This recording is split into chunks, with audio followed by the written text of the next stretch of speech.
So as you're going about recreating yourself, right? I think one thing we really have to understand is that it really requires a recreation of self. We recreate for recreation. We do this on a daily. We do this on the fun.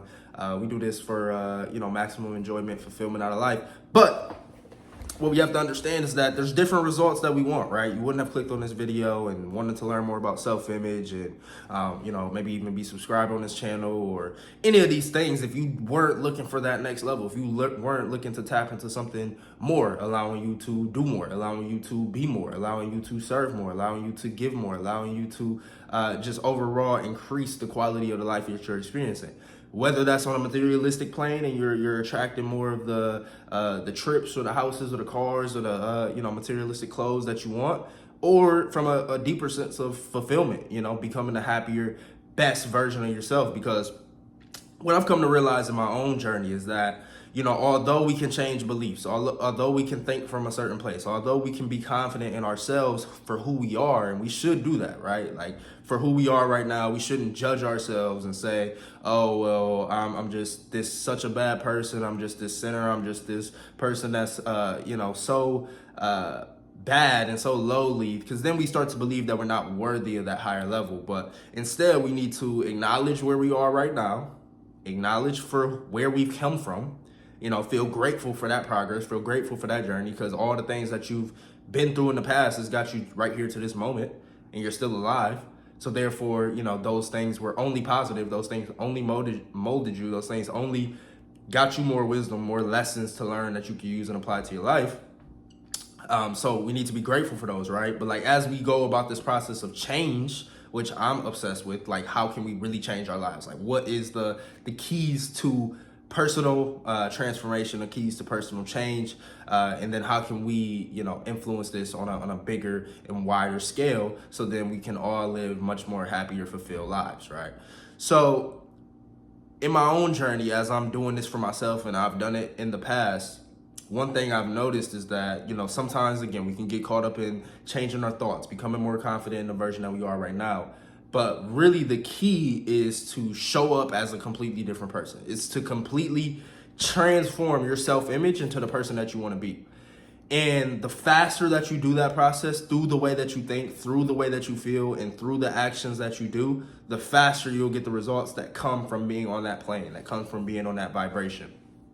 But what holds us back is literally holding on to things of our past that we've yet to let go of, because we feel some sense of loss, some sense of guilt, some sense of fear that, of the unknown, that says like, hey, if I do let go of these patterns, if I do let go of these behaviors, if I do let go of these people, if I do let go of these thoughts, then, do I have that sense of comfort? Do I have that sense of security? Do I have that sense of connection that I once had in this new version of myself? These are the questions that we ask ourselves, maybe on a conscious basis or maybe on a subconscious basis, right? It's like, oh, if I stop doing that bad habit, if I move out my hometown, I'm gonna lose connection. I might not have no friends. And like, that thought could literally stop someone from moving to a town that has way much more for them in terms of success, in terms of positive energy, in terms of things that they want, right? So these are things I had to overcome in my own life. And now transitioning, we're here at the middle of the year, and I'm looking at what I need to change next, and like, how can I fully align myself? Because I think that's the key word, right? It's like aligning yourself with the version of yourself that has everything that you want. And it really comes down to every single detail. Like, it really comes down to listing out exactly the qualities, the traits, the behaviors, the thoughts, the feelings, the actions that this person that you want to be is doing on a daily basis, and like showing up as that right now. But in order to get there, we have to, again, let go of these traits that keep us in our current identity.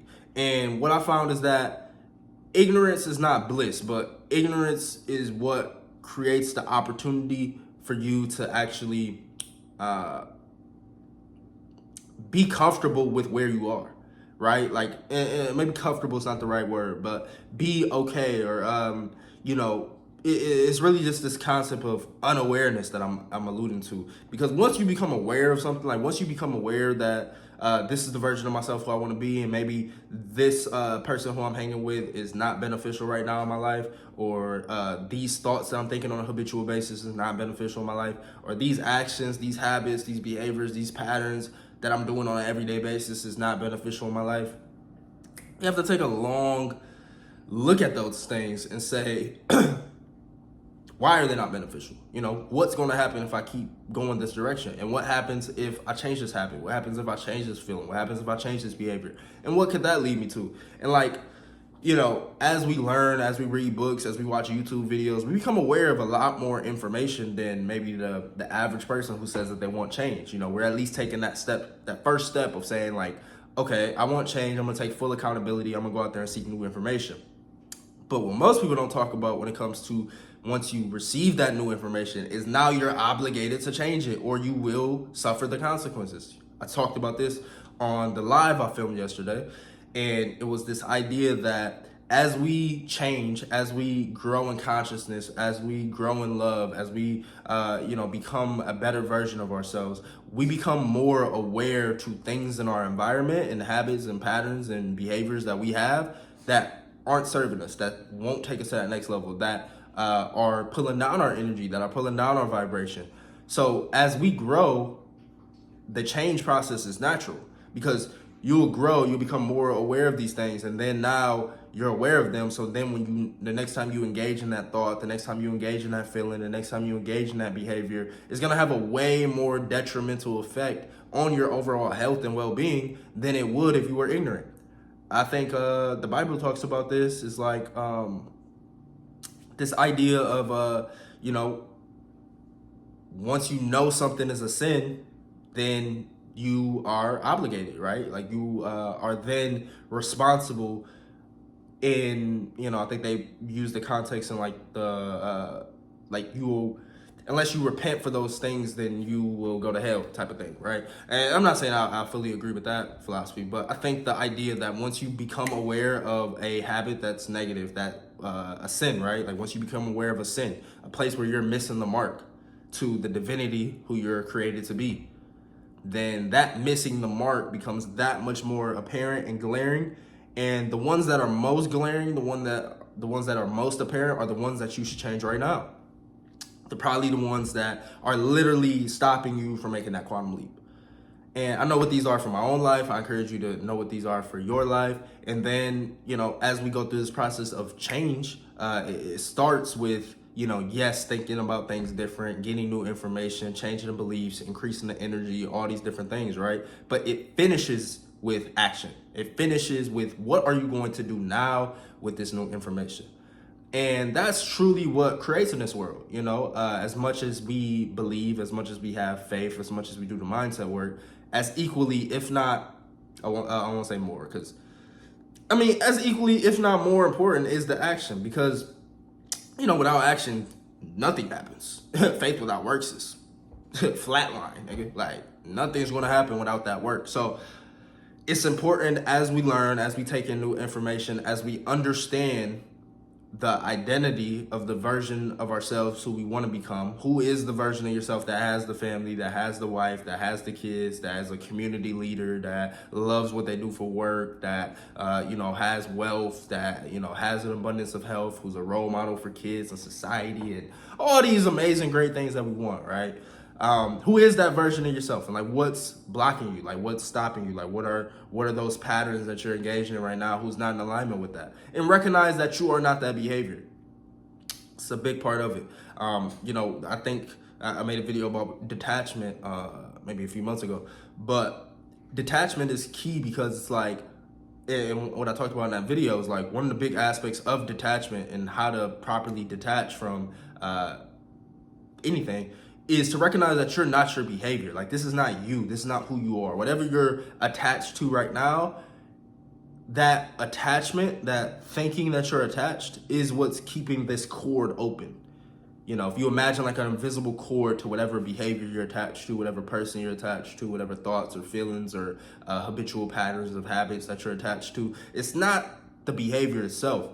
It's just a pattern. It's just something that since you're you've done it in the past. You've kind of conditioned it over and over again in your nervous system. You probably place yourself in environments where the people around you are engaged in similar patterns and similar habits, and you probably talk about these habits. You probably talk about these patterns, about how niggas ain't shit, or how girls ain't shit, or how it's so hard to lose weight, or it's like, oh, this stuff looks so good. Like any environment that you place yourself in, you recondition that habit and that pattern. The grooves go deeper and deeper and deeper. And if you have that awareness of what's better, you're going to suffer. Unfortunately, like you're going to suffer the consequences. So I see why some people say ignorance is bliss, right? Because it's like, without knowing, you really just engage in these patterns, without full awareness. And in my opinion, they probably have the same effect, but you're just not as aware of the effect, or you can't pinpoint where the effect is. So this is why I say ignorance is not bliss, because it's like, once you know, it can pinpoint, hey, it's this thing right here, and all I have to do is focus energy, time, and effort on getting this thing out of my life, or looking at something that's opposite of this thing, or recognizing what this thing is taken away from me, right? And like creating that leverage within yourself to change.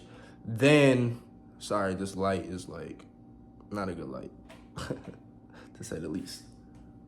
Okay, we're gonna end the light.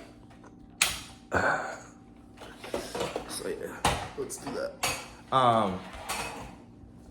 So yeah, as you start to take that accountability, you can start to point out and say like, hey, it's this thing right here, and it's this habit right here, or it's this person right here, or it's this behavior right here. And then you can slowly, gradually start to weed those things out. And as you do, in my experience, life begins to change. Like life begins to improve. Like you you're taking the steps in the right direction, right? Whether it's happiness or achieving more, or getting more clarity on your purpose or your path, or in tune, in touch with God, more peace in your life, like whatever it may be. It's like, as you just start to do the things that you know is right, like live up to your full code of conduct, have integrity, then these things, are will really help. So it starts with awareness. It starts with changing your, pattern of focus. It starts with, getting new information. It starts with a video like this to say, hey, the reason why I'm experiencing these negative emotions on, a habitual basis in these past couple months is because I've probably been engaging in thoughts, feelings, and behaviors that haven't served me. And those feelings, thoughts, and behaviors aren't me, myself. They're just patterns that I've done in my past, and they've been reconditioned. So what I need to do is I need to now act in accordance with the person that doesn't have those thoughts, feelings, and behaviors in their life, and act as the person that has the family already, that has the money already, that has the success already, that has the love, the abundance, the fulfillment already. Let me act as that person now. Do they rely on a lot of external things? Are they more minimalistic? I don't know your goals, right? This is just me. Like, this is how I'm thinking about it. So hopefully, this allows you to look within yourself, because I can't tell you which is good for your life, and you can't necessarily tell me what's good for my life. I mean, you could try, and I can listen, and if it makes sense, it's probably true.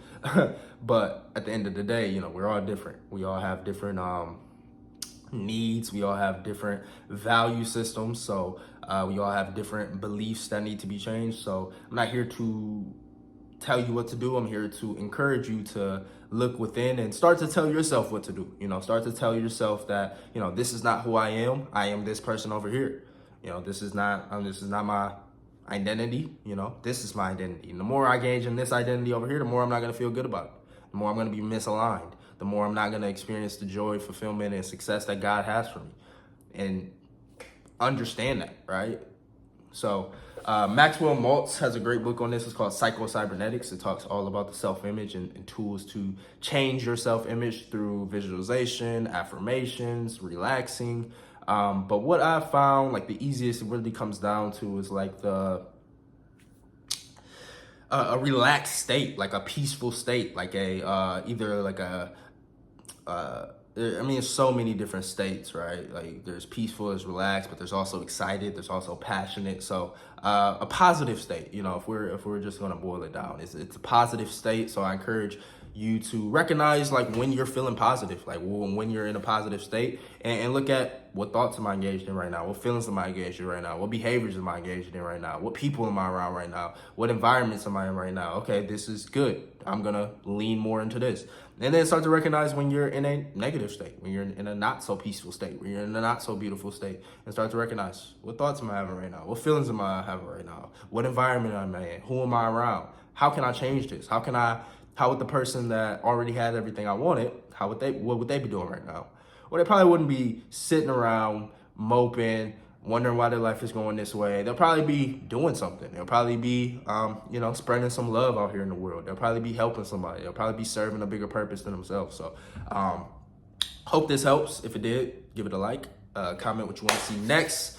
Day 2 of daily uploads. So, let's get it. We got a big week ahead of us tomorrow. And catch y'all next one. Peace.